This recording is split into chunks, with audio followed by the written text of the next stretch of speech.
Ray Brewer joins us live. He's near the scene. And Ray, what woke the homeowners up? Just luck, according to the fire chief, Aaron. He says they smelled smoke and got out. He said around 3:30 in the morning, the mother had been up with the infant and everything was fine. An hour later, they were scrambling for their lives. Firefighters continued to pour water on the remains of a home on First Crown Point Road in Stratford, hours after it was reported.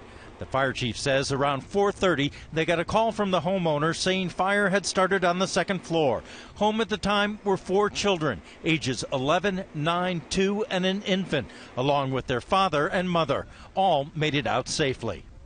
They got everybody out, got them in the family van, and they were sitting up at the corner when I arrived. The chief said they had heavy fire coming from the second floor and heavy smoke on the third floor and attic. Then there was the propane tank that had to be moved so it wouldn't explode. In addition to fighting flames, firefighters also had to battle winds which fed the fire. The wind for the house, from the house position, was blowing from the back to the front, so it just blew it right across the house. Plus, there was the cold. Add the two together, and it meant firefighters were dealing with below zero conditions. We had about 3 engines freeze up. First 2 that went down to set up the water supply froze, and then later on a third one did freeze up. And we sent a tanker back to Deerfield that it froze.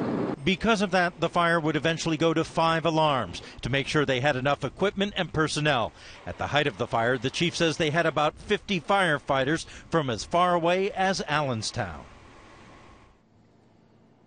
The fire chief says the family is currently being helped out by the Red Cross. As far as the cause of the fire, he says there was so much destruction they may never know. In Stratford, Ray Brewer, WMUR News 9.